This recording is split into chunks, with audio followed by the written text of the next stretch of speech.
Some people might call it a miracle, and others might say it's teamwork. But whichever it is, the Kingdom Hall Church will be built in just 48 hours, from start to finish. It takes 4 to 6 months of preparation before construction of a Kingdom Hall can begin. 40 professional builders join forces with hundreds of laymen for the project. No one gets paid. General contractor Robert Grantham says $50,000 is saved by using volunteers. This building, the cost of it, is going to be about $60,000. If it was contracted out to a general contractor, it'd be $120,000 to $150,000. So the cost is primarily the first reason for all the volunteer help, and then it frees the brothers and sisters for preaching work. Men, women, and children have come here from as far away as Florida to take part in this two-day event. It's something special to be able to come down here and work with brothers for free and just see Jehovah's purpose being fulfilled. Well, I came here today, and my dad, he's helping on the brick, and so I just came along to help him. It's a good witness for everyone in the community to show how everybody can work together to put up one building. The hours between start and finish are filled with excitement and anticipation, because by noon tomorrow, this building will be standing, ready for Sunday services. Christy Steves, WSFA TV News, Coffee County.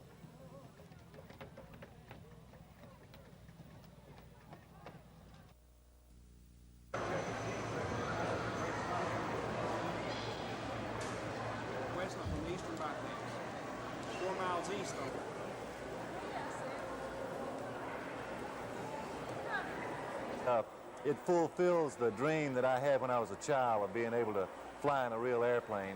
I am a real-time pilot as well now, but for those people who never can fly, this is the next thing to it. It really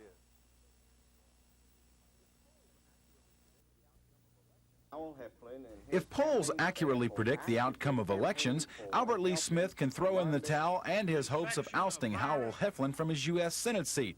One poll, for example, by the Alabama Journal, shows Heflin with a commanding lead of 32 percentage points. Heflin with 50%, Smith with 18%, and undecided at 27%. Campaign officials say it's the non-committed voter they need to win. And with some endorsements along the way, Smith will defeat Heflin in November. Smith received one endorsement today for his stand on busing, the National Association of Neighborhood Schools.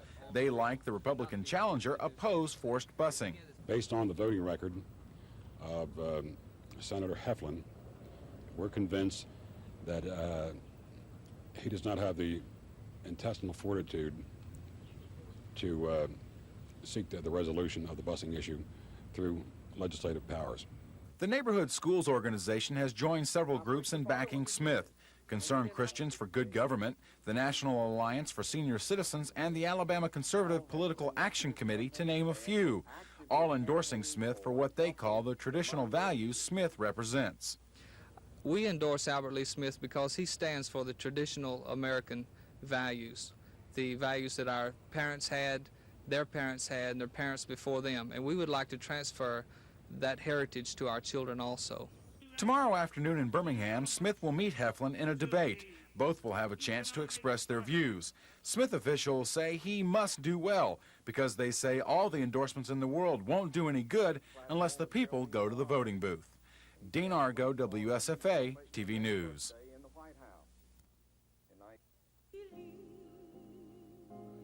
Within your heart you know that no one can change the path that you must go. Believe what you feel. I know you're right because the time will come around when you'll say it's yours. Believe that you can go home. Believe you can float on air. Click your heels 3 times.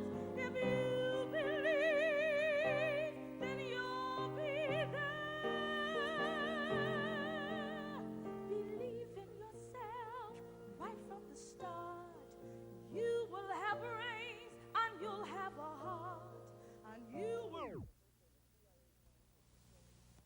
State Department officials say the CIA plane was patrolling Salvadoran airspace to try to prevent Nicaraguan arms from reaching the Salvadoran guerrillas.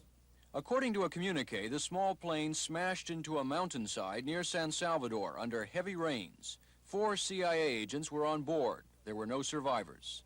And this evening, both administration and congressional officials were strongly emphasizing that this was an authorized mission, approved by Congress. It was a legitimate mission, yes. We're sorry for the deaths of these men. The committee knew of this operation. It was an operation inside El Salvador in cooperation with the government there. When the story first surfaced, it appeared that the plane might have crashed inside Nicaragua. Senator Barry Goldwater was quoted as saying that that's what CIA Director William Casey had told him. That would have meant that the CIA had acted illegally, as Congress has ordered a halt to all covert activity inside Nicaragua. But as it stands now, it appears that this was just a routine U.S. intelligence mission over El Salvador that ended tragically. Robin Lloyd, NBC News, the State Department. It's the 45th meeting between Georgia and Vanderbilt, a game that started with fireworks. A 44-yard punt return by Fred Lane set up the game's first score. 2 minutes to go in the first quarter. Georgia's Tron Jackson scores a 27-yard trot, 7-0 Georgia.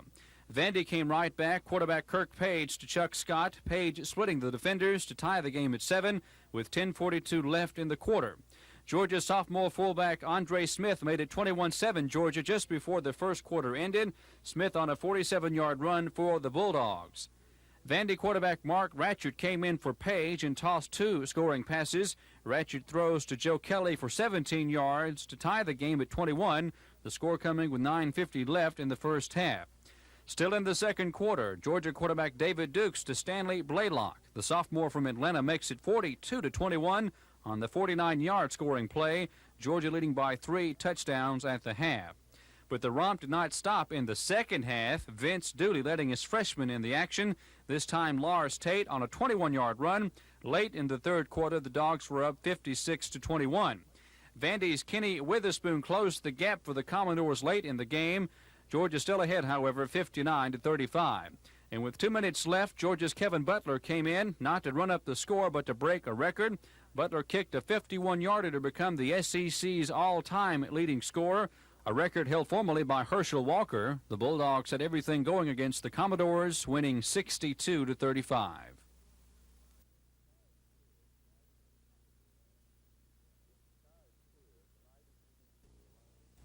If the sky is clear, tonight is the peak of the Orionid meteor shower. This is a meteor stream associated with Halley's Comet. Look for about 25 very fast meteors per hour coming from the east anytime after dark. By 12:30 a.m., the constellation of Orion itself, the direction from which the meteors appear to be coming, will have risen well above the eastern horizon. A very prominent star-like object low in the southwestern sky just after dark is the planet Venus, which will be our evening star for about the next 8 months. Venus is called Earth's sister planet, but only because of its size.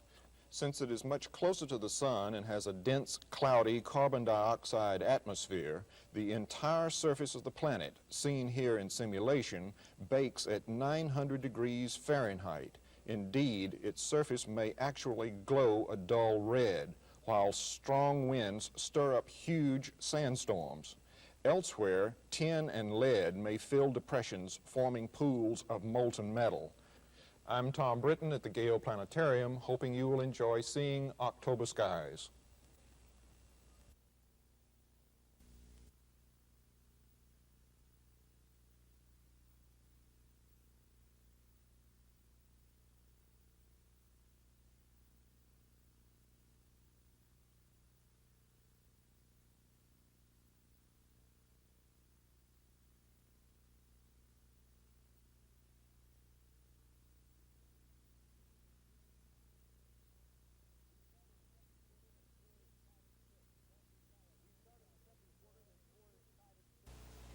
We start in the second quarter. The score is tied at 6. Boston College in white has the ball, and the give is to Steve Strahan. Strahan makes it through the line, breaking tackles, and goes to the outside. He'll run 24 yards for the touchdown. And with that, Boston College had a 13-6 lead. Still in the second quarter, quarterback Doug Flutie for Boston College, he's on the roll, getting chased by the West Virginia defense. He'll throw to Kelvin Martin for a 42-yard touchdown. Boston College led 20-6. But in the fourth quarter, trailing 20-9, on 4th and goal, Ron Wolfley bowls his way in to make it 20-15. And then late in the game, the give goes to John Gay. Gay breaks a tackle and goes 5 yards for the touchdown. With that, West Virginia downs Boston College 21-20. This is Scott Clark reporting for NBC News. Auburn put on another offensive show this week, jumping all over Tech in the first half, building a 41-0 lead. The first score on this Tommy Agee run untouched from 19 yards away. In the second quarter, the Tigers scored every time they had the ball. Tim Jesse ran 21 yards. Collis Campbell broke 2 tackles on the way to Auburn's third touchdown from 9 yards out, cashing in on a Robert Levette fumble. Mike Mann, starting for the injured Pat Washington at quarterback, was near flawless in the first half. This bomb to freshman star Freddie Wagan made it 31-0. Then Jeff Berger came on to direct the scoring drive, tossing to Clayton Buford. 41-0 at the half. Tech had only 2 first downs. But in the third quarter, Georgia Tech got going after an interception stopped the Tigers at the 4-yard line. The Tech passing game, totally inept in the first half, came alive. Dewberry hit Gary Lee on a 31-yarder. The Jackets were rolling. It was 41-21 early in the fourth quarter. Mike Mann then hooked up with Freddie Reagan on a 56-yard touchdown to make it 48-21. Tech added 2 more late scores, the final 48-34 in one of the wildest in the 87-game history of this series. Phil Snow reporting from Auburn.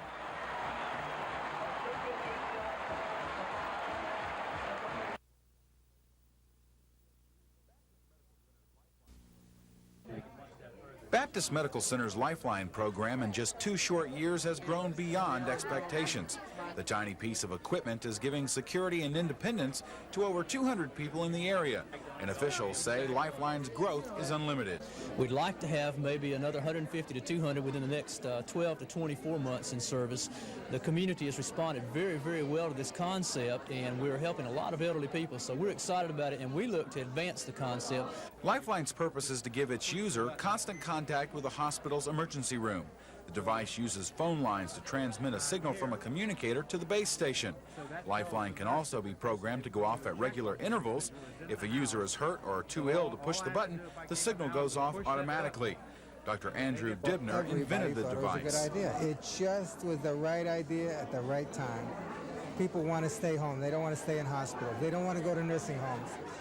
And it's just blown up. It's all across the country now. And for some people, they can't stay home without it. The best thing that Lifeline has done for me has been to make it possible for me to maintain my life alone in my home as I had done previously. I could not do it without the help of Lifeline. My leg falls asleep, and then if I want to get up, I'm likely to fall out of bed. And if I need help, I can always press that button and get help. Dr. Didmer says Lifeline is being constantly upgraded, and within a year, the device will be able to transmit a user's heart rate and blood pressure, giving those who need it even more security. Dean Argo, WSFA TV News.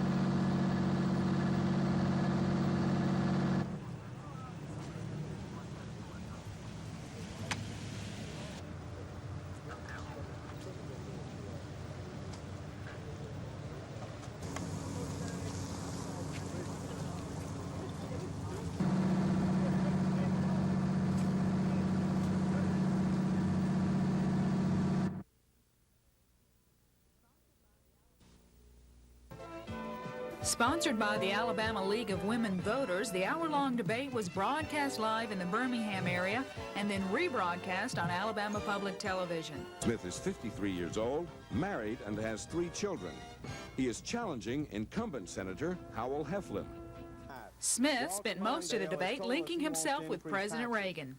Ronald Reagan and Albert Lee Smith opposed increasing taxes. Ronald Reagan publicly endorsed me this past Monday in Tuscaloosa. While Heflin tried to put as much distance as possible between himself and Fritz Mondale. I disagree with Mr. Mondale relative to his tax plan. There are a number of differences that we have. On state issues, both candidates said they would do what they could to enact strong toxic waste legislation and protect the environment, as well as bring down Alabama's unemployment rate. In one of the few clear-cut differences between the candidates, Smith attacked Heflin for nominating Myron Thompson for a federal judgeship. Myron Thompson was confirmed. He's the judge that ruled that a law enforcement officer cannot fire his pistol at a fleeing felon if he's unarmed. If he's armed and going to harm his body, then he can. Heflin staunchly defended the appointment. I might say that there is a national-known publication known as the American Lawyer. They recently rated Judge U.W. Clements and Judge Myron Thompson and gave them extraordinary, superb ratings. Throughout the debate, Smith voiced his strong support for Reagan on virtually every issue, while Heflin countered by saying he was, quote, not a party puppet or a party robot. With Smith behind Heflin as much as 32 percentage points in the polls, Smith hopes he won votes with his debate appearance, while Heflin hopes he just didn't lose any. Lisa Walsh, WSFA TV News.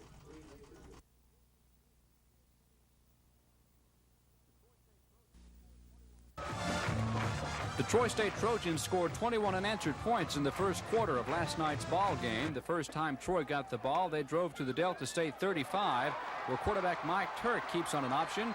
Turk was stopped at the 1, and on the next play scored to make it 7-0 with 13:07 to go in the first quarter. In the second quarter, Delta State scored on a touchdown but missed the extra point. For the Trojans, it was Turk again. He keeps right for the 13-yard score. The Trojans were up 28-6 at the half. The Troy State defense held Delta State to 14 points in the second half, while the offense scored once. That coming in the fourth quarter, Turk drops back and unleashes a 69-yard bomb to Lee Hollingsworth. The junior from Eufaula hauls it in for the score. Troy State improves on their record, now 7-0, winning over Delta State 35-20.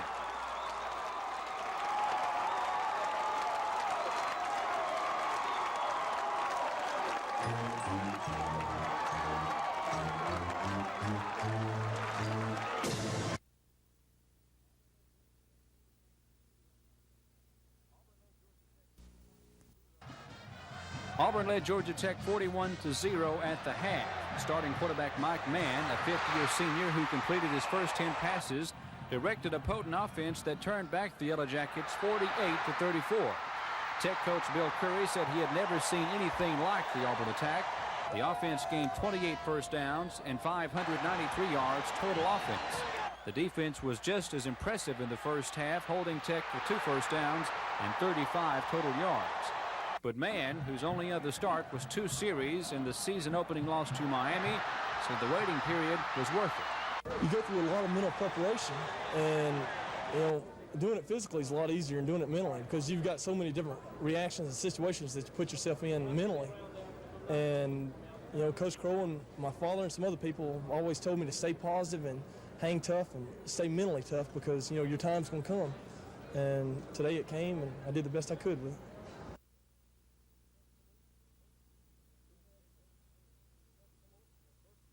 We've had to come over some adversity this year. We lost Bo Jackson earlier in the season. Then we lost Steve Wallace, our big left tackle, last week. And now, Pat comes up with a hamstring injury. So you figure you lose one of your best running backs, and your starting left tackle, and then you lose your starting quarterback.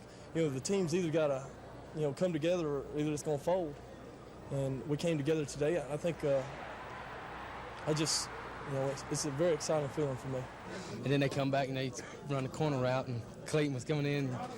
He said, "I'll be there, throw it," and I threw it, and he was there. I told Jeff to just put it out there anyway, and I was gonna try to run a good route. And I knew if I could like get the defender off just a little bit and the ball was out there, I could go get it. And that's exactly what happened. He put it out there. Nice to know you got 3 quarterbacks you can count on, right? Yeah. You know, at the first of the year when people was talking about who was going to be the quarterback, they just, you know, I think a lot of people on the team said that, you know, we could play either one and, you know, and win with them because they're all just great quarterbacks. And that showed that today. You know, we could play any quarterback and win with them. They all have great arms and, you know, great ability. Coach Bodad told me that Coach Dow was real impressed with my catching in the last couple of weeks of practice. And he said my time was coming, and it did. So makes you feel good, huh? It feels real good, real good. When we found out Bo wasn't going to be here, we all pulled together. You know, when Pat, you know, it doesn't matter who's in there as long as we're doing what we're supposed to do in winter. Well, came from the offensive line. They just made a hole big enough a transport truck could drive through it. You know, I just ran. And just hate to say it, but it was just a couple of them I just had to run over, you know, just to get in the end zone. And I used my power to run over and get in the end zone. So, is this going to be a habit, scoring every week? It's kind of nice, isn't it? I would like for it to be a habit, you know. You hadn't scored since Mississippi State 2 years ago. Did it feel good? It felt pretty good. Now you got to go to Mississippi State next year. Yeah, hope to get another one there, too. First interception. Great. Feel good? Feels great. You just stepped in front of the guy. Yeah, he kind of threw it behind him. And, you know, it just hit me in the chest. I should have run a touchdown. Fell to my knees. Well, we were just so far ahead coming out. You know, we just had a mental letdown in the second half. And I guess you could expect that after we had done so well in the first half. But I feel like we learned something from this win. We were just going to stay with our plan that we used the first half, which we did. And they came out the second half and they were fired up. We were fired up, but we weren't really the way we were in the first half, and they just executed.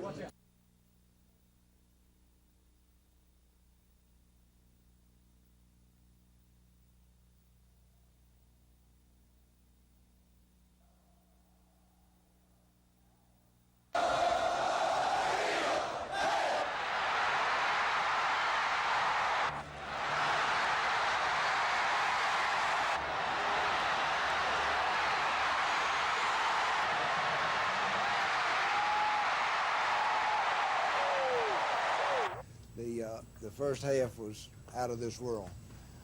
All I can say is I did a heck of a job at halftime with my speech to you. But you know, I think probably it's, you know, it may be good for us to see the difference between being intense and doing things right, making things happen on defense, and the same way offensively.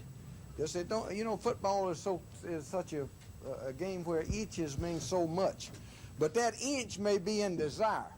It's not necessarily on the field in yards and feet out there to make first downs. It may be down inside your heart. What you want, how bad did you want to keep Georgia take out the end zone in the second half?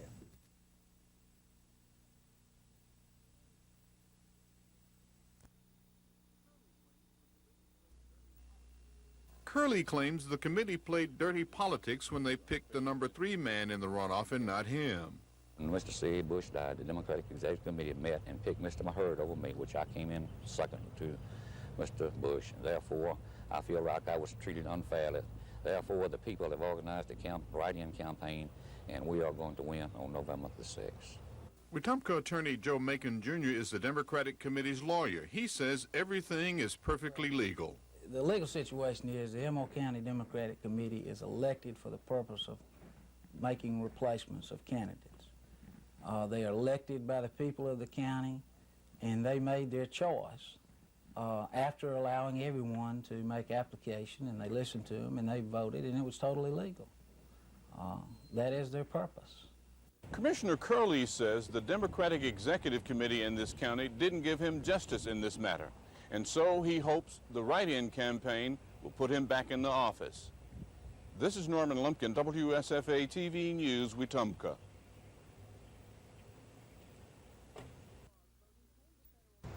The people against tomorrow's voting came to federal court to convince a 3-judge panel that the election would violate the Voting Rights Act of 1965.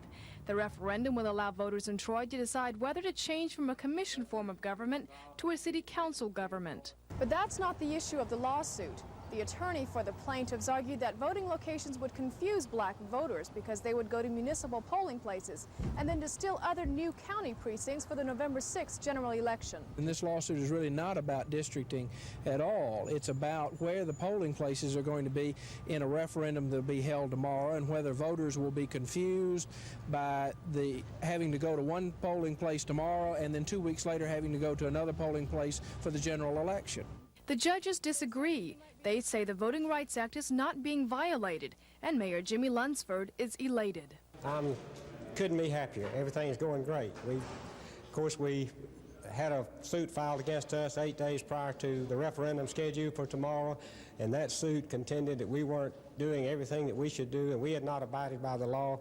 And obviously this three-judge panel and Judge Thompson on the Section 2 charge has just upheld the fact that the city of Troy has done everything we can. And the voters will determine just how much confusion or lack of confusion came into play in this controversial election. Terry Stanton, WSFA TV News. 3.5 months after her arrest, 45-year-old Jeanette Brown was in court today on trial for the alleged burning and beating of 77-year-old Ruth Briggs. A 6-man, 6-woman jury has been selected to hear the case before Houston County Circuit Judge Jerry White. Prosecutors allege the elderly woman was burned in a bathtub with hot water turned on by Ms. Brown. District Attorney Tom Sorrell says a 2-week lapse before Ms. Briggs received treatment shows an indifference to human life. But defense attorneys say the burning was an accident.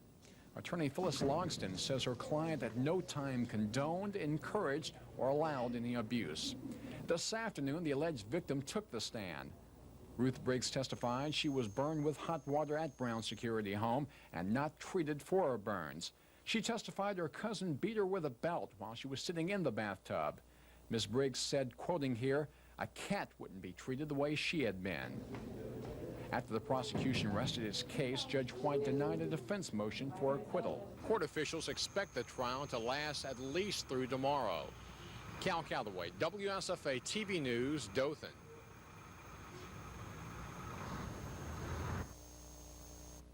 You can't be there, some of you younger folks don't understand now. It is necessary that of the $2.5 million bond issue, that this commission go on record as earmarking $900,000 of this bond issue for the construction of the Houston County Health Department. I don't like you. Thank you. All right, we appreciate you. They are showing 203, right this side of Big Creek, is community center. It used to be. Thank you for your past support. Encourage you to continue to support those citizens that you represent. A long, hot summer, and a lot of people have worked extremely hard, and it's scaring us to death. And my husband and I, we watched that television. It said, we saw you on TV the other night in one of your county. And we're going was to look out after the folks of Alabama and enhance the... if you took that 23% and eliminated them from our society, locked them up where they belong for a long period of time, logically, what's going to happen? Crime is going to go down, is it not? It's very rewarding. I'll meet you later. Jackie, would you come up and leave a crowd of people without telling them how I really...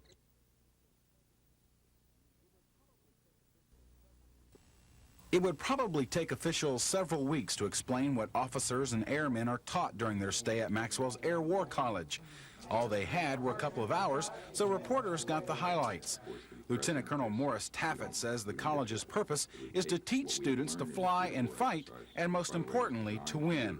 Students are taught in a 10-month period to examine an enemy's threat, his capabilities, and how to arrange their command for maximum effectiveness against the enemy. Colonel Taffet says the students then take on the college staff in a mock computer war to learn strategy. And for the first time since assuming command of the Air University, Lieutenant General Thomas Richards answered questions today about his plans for the college's future. I think that it's essential that the officers that come to the War College know why they're here, why they're training, what they're training for, and what we expect them to be.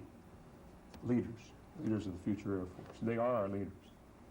And we've got to make sure that they understand that. I'm not implying that they don't understand, I think they do, but my focus will be on that. As far as actually changing the curriculum, I really don't see any changes. But he does see changes for the base itself. General Richards says many of the buildings must be torn down and replaced. He says the construction should take 2 to 3 years to complete. Dean Argo, WSFA TV News.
At all. It's about where the polling places are going to be in a referendum that will be held tomorrow, and whether voters will be confused by the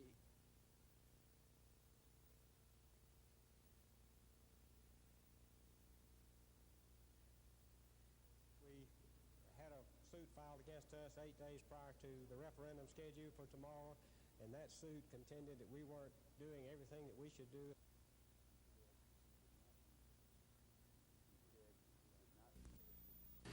He said that he did not need the pins because he knew he could get these at a lot less expense, and so they told him they would still give him the boat and motor, but it would be a $69.95 handling charge and shipping charge for this, which he in fact paid for that charge. And for $70, here's the boat. Nice and vinyl. And here's the motor. Little plastic job. Both of these are guaranteed to last maybe 2 minutes out in the swimming pool with all the kids. Now, he did get a boat and motor. The ad wasn't misrepresentative. However, it was a bit misleading. The company running the specialty ad is Ocean Performance out of California, but it's a company that changes its name and address every 90 days, making it hard to track down. Now, like I said, the ad did not misrepresent anything. He got a boat and motor. He certainly did. But the ad is misleading because the consumer perceives something very different than what he gets. And to make things worse, there is no guarantee for the boat and motor, nor is there any legal relief. Alan says he'll write Ocean Performance a letter telling them the customer isn't satisfied with the product, but more than likely his $70 is lost. Now, if that's not enough, here's the clincher. To get your boat and motor sea-ready, you still need a pump to blow the boat up, a battery to make the motor run, and possibly oars for when you want to slow things down a bit. So, of course, an order form is included, and all these items cost more than $80, making the grand total of your prize $150. Now, ask yourself, is it worth it? Your answer should be no.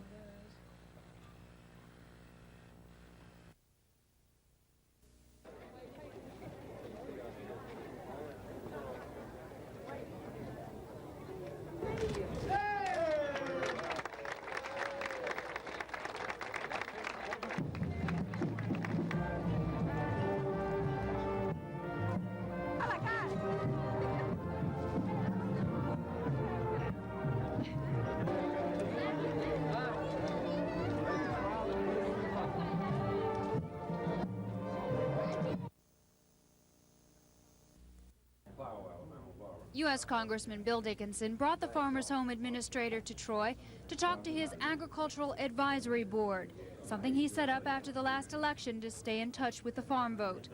Charles Schuman had some new programs to explain, President Reagan's new farm credit initiatives. What's new is Farmers Home is making a move to slow down bank foreclosures. Farmers Home will start guaranteeing loans made by other lenders, if, for example, the bank will forgive 10% of the loan. Also, the Farmers Home Administration will set aside $200,000 of a debt for up to 5 years.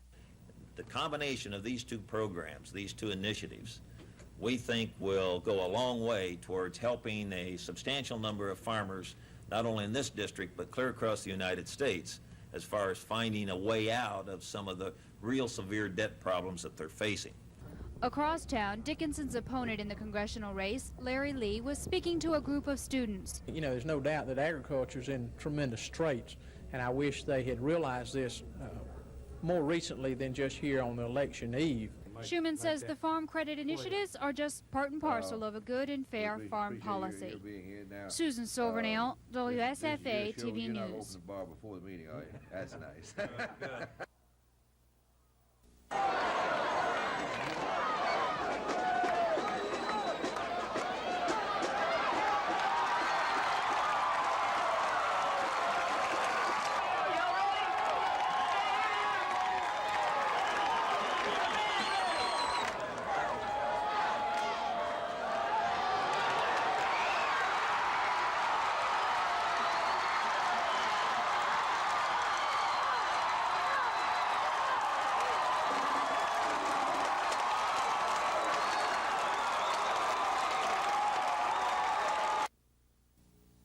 Because there's no winners in a nuclear war. So we need to invent some different terminology and some... But it was the best they could do, so they took a shot. But those missiles are really more accurate out in the middle of the Atlantic. But what... They seem not to agree anything that we want, and we don't agree with anything that they want. I think the stumbling for the French and English missiles, and that's one of the good reasons why now is a good time to proceed with arms control agreements, particularly the freeze, before this new generation of technologically superior and therefore destabilizing weapons gets entrenched. But the Soviets are really busting to catch up with us.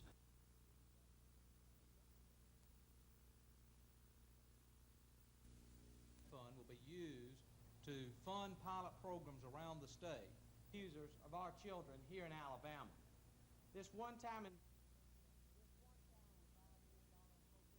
one-time $5 million appropriation can be appropriated from the interest money generated by investing the $347 million windfall of oil and gas leases, or it can come directly out of the surplus which currently exists in the general state fund. Of this sad and tragic problem by concentrating and in the interest of our children, and are thankful for their support that they have given us in the Children's Trust Fund and for their promises of continued success.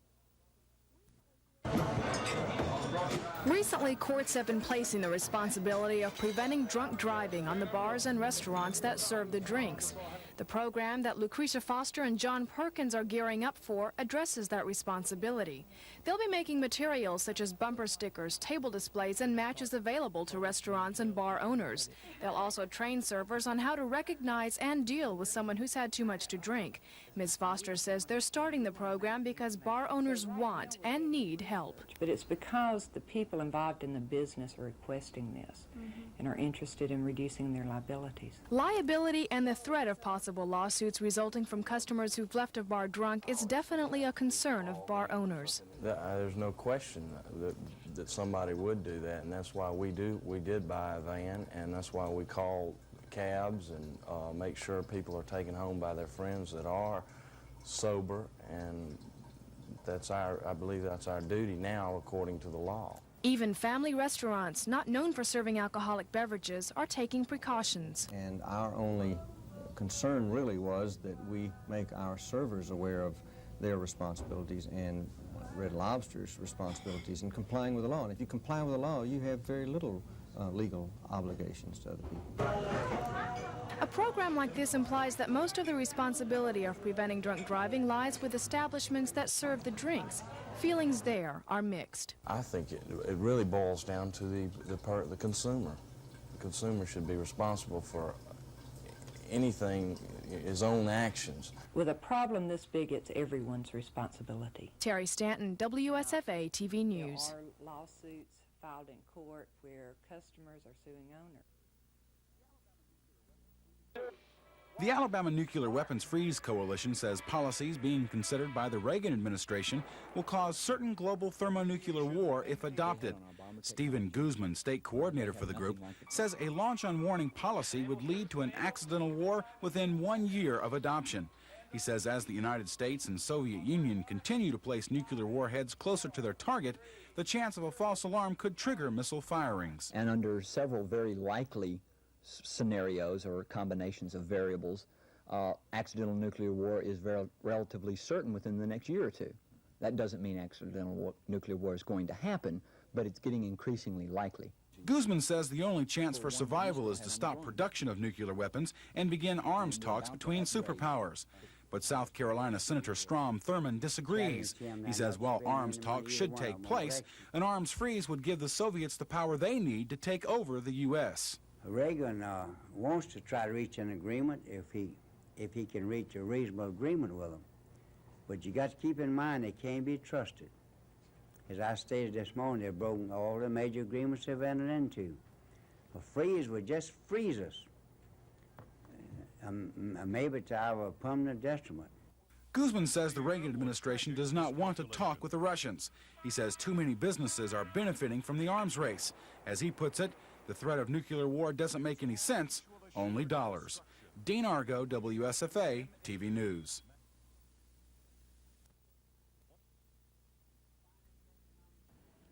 And the finest economic system that's ever been established in the world is that. Joe McCartney, former Speaker of the Alabama House. Unfortunately, there is, as I say, the Chamber and all of you, its members, must be working with, but not necessarily being. I think we found that to set an environment where people are encouraged, the entrepreneurs are encouraged to start new businesses, will bring about this level that we've seen of 600,000 new businesses a year. It's just very stimulating, I think. In the way of automobiles and televisions and everything else. Together into one common trade association that really represents all of it. I'm glad to see it. It may help to bring about a revolution of that whole system of government over that.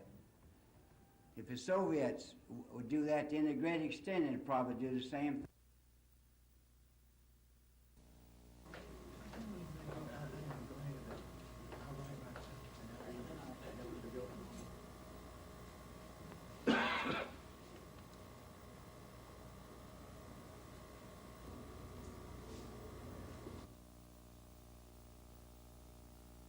I feel good about the verdict. I'm pleased because I think justice was done, and I'm pleased on behalf of Ms. Briggs. I know that she made a long trip over here from where she is, and she told me she wanted to see justice done, and I think it's been done today, and I'm gratified by it.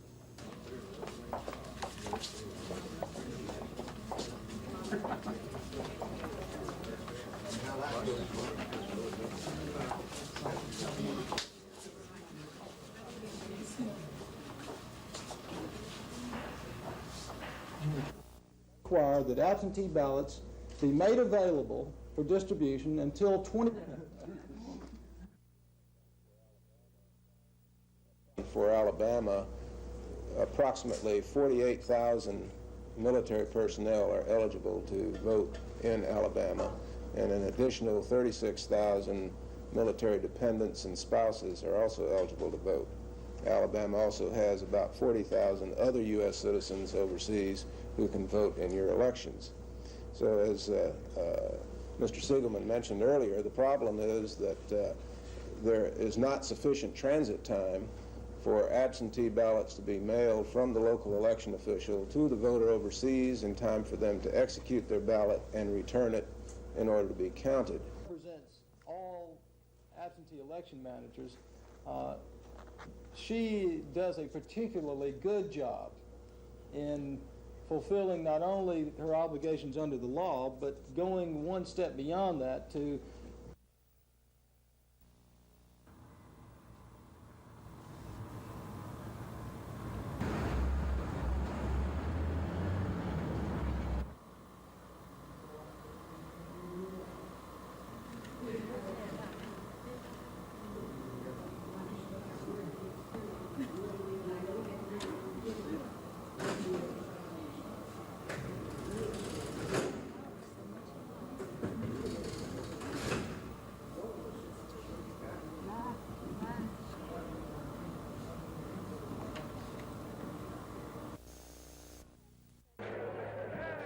Heflin says Alabamians don't want a party puppet for senator or a senator who lets the president pull his strings. His Republican opponent, Albert Lee Smith, has placed himself squarely in President Reagan's corner and attacked Heflin for not fully supporting Reagan's programs. Heflin is trying to carve out some territory as an independent man. It means that you ought to sort of look at things from an independent basis, not be controlled by necessarily party politics.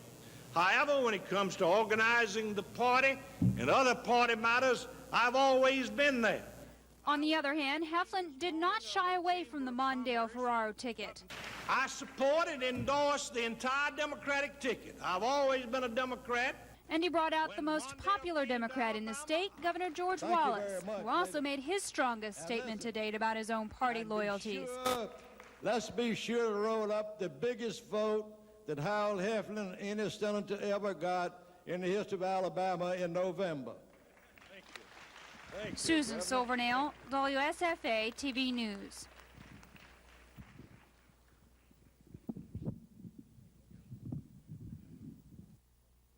The possibility of expansion was greater in Dothan. I didn't mention, with the support person's own power production, but I guess this is the first miles of Dothan. We will leave those. We will use approximately 96 million pounds of peanut hulls per year. We can also use other biomass fuels, wood waste, chips, any type of biomass fuel, as well as coal if we need. Plants in Alabama, Georgia, and Florida. Things and yard waste that we're accustomed to seeing would be burnable in the combustion chamber. The municipal waste, paper and tin cans. About 17% of Troy's registered voters turned out for the referendum. Officials say that's about average for a city election.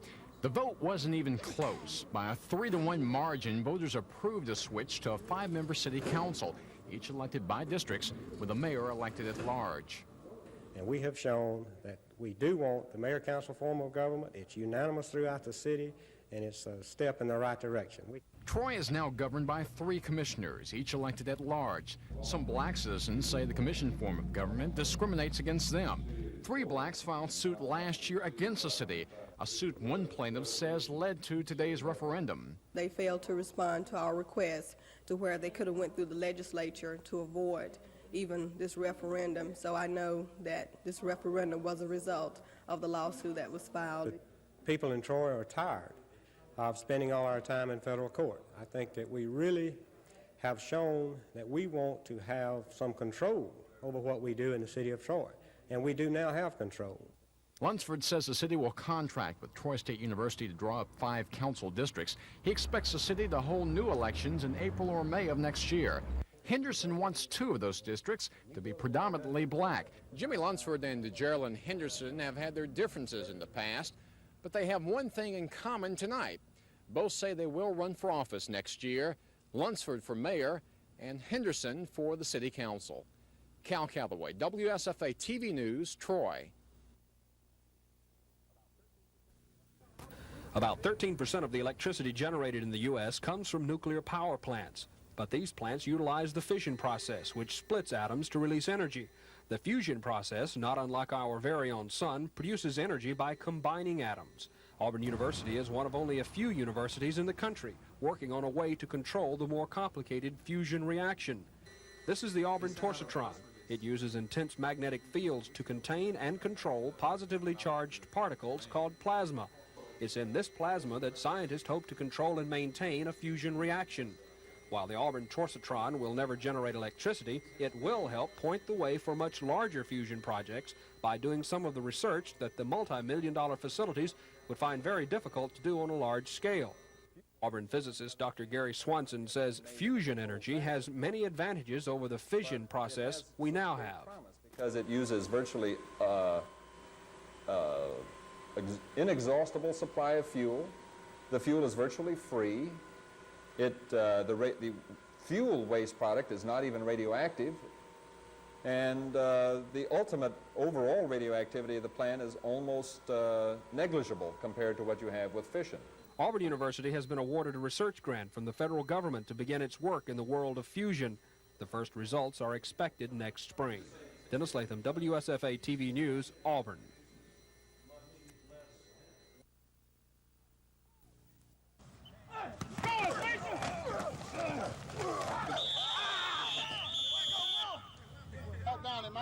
Look at your line-up rule out.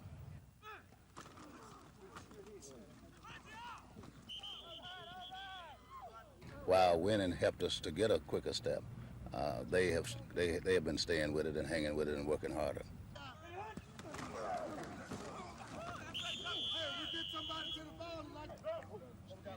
The win gave the fellas a lot of incentive to hustle more, but the classic, it always gives the fellas an incentive to put forth more effort because it's a traditional game. Get him out the way, let's go. Take one side, let him out of here.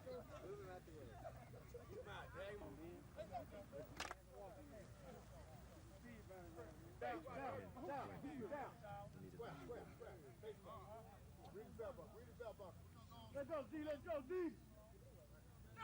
Let's go, cook, let's go. 85.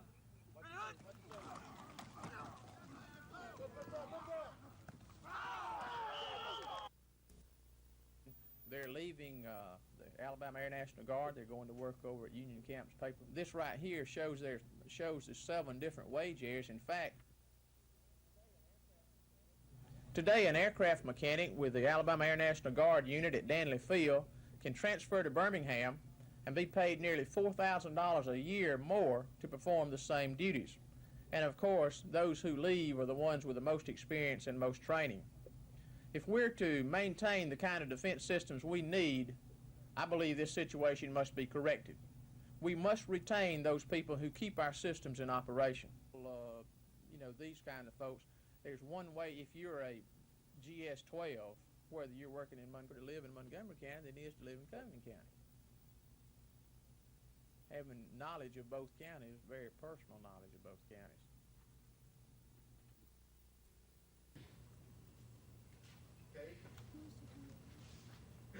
Over the remaining 17 years of an actual loss loan. Scheduling and the re-amortization of our loans on the basis of what we have. Cooperation between people. Sure, it's a direct. This is an innovative program. It is a step in the right direction to assist our borrowers and all farmers who meet the eligibility requirements or who can convince their lender to participate in the program.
There are groups in each of the schools, and they support each other.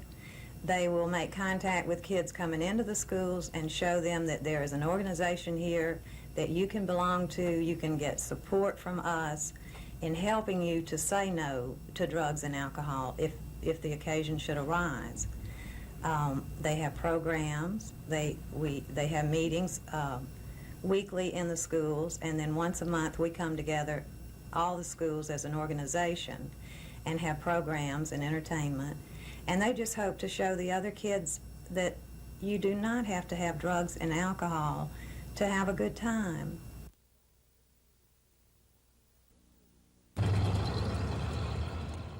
Voter registration is hitting an all-time high in Alabama. It seems more people than ever want to cast their ballots in this upcoming election. That's true here in Autauga County, where voter registrars put more than 500 new names on the voting list the first 10 days of this month. But now some potential voters say they have a problem. The registrar's office is closed and has been for 2 weeks, leaving them no place to register. One registrar says state regulations have made it impossible for them to stay open as much as they'd like.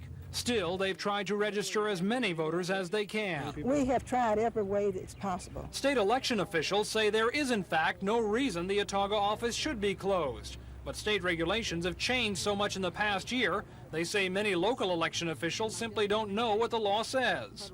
I have had complaints from several counties across the state that voter registration is not opened until the 26th of this month, which is when our office feels that registration should end for the upcoming election. Late today, the Autauga registrars were given an okay from the governor's office to reopen their doors for the last 2 days of voter registration. State officials say there's no reason anyone in the state who wants to register should not still have time to do so. For some, there is a strangeness in all this. After years of complaints about voter apathy, now people are complaining because they're afraid they might not be able to vote. Tom Foreman, WSFA TV News in Autauga County. These children laughing and playing and all the while being prepared for later life by parents, volunteers, and teachers may be sent home next week if President Reagan doesn't reauthorize Head Start's funding. This is only one example of thousands of Head Start programs nationwide giving disadvantaged children a chance to develop with preschool education. The Head Start program is designed to offer the children an education program that they certainly wouldn't have, and because we design our curriculum around the individual needs of the child and take a child from where they are to where we think they can go until they're ready for school. Spears says studies show more Head Start children graduate from high school, fewer commit crimes, have a lower incidence of teenage pregnancy, and less than 20% go on welfare to survive. The children are here from 8:30 to 2:30, learning reading and math skills, eating a balanced lunch, and what is more, they're happy. I think the Head Start program is doing a remarkable job with young children in their early years who would no doubt not have the opportunity to break from the poverty cycle without this kind of help. 20 years later, that particular child may have the confidence and the ability to find himself very competitive in higher education, schools of fine arts, going into the society and developing the role of a tax producer rather than a tax consumer. President Reagan has until November 6th to fund the program for 2 more years. Ms. Spears says it'll be a shame if these kids and the thousands like them don't have a chance for a head start in life. Dean Argo, WSFA TV News in Auburn. The next group is group 6, which I wonder when I'm going to see is doing what they're doing. When we come back in 2 weeks. November the 8th, you are going to hear from group 7.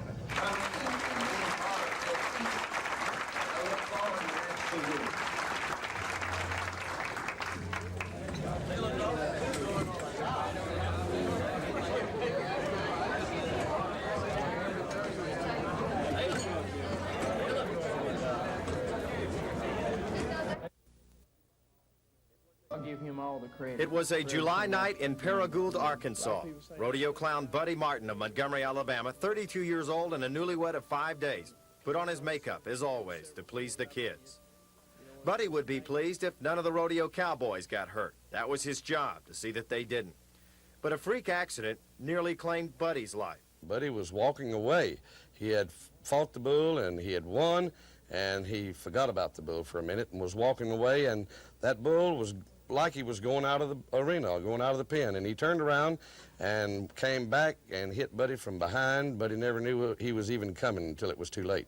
And then, of course, that was it. They rushed him right on to the hospital. He just laid there in a crumple.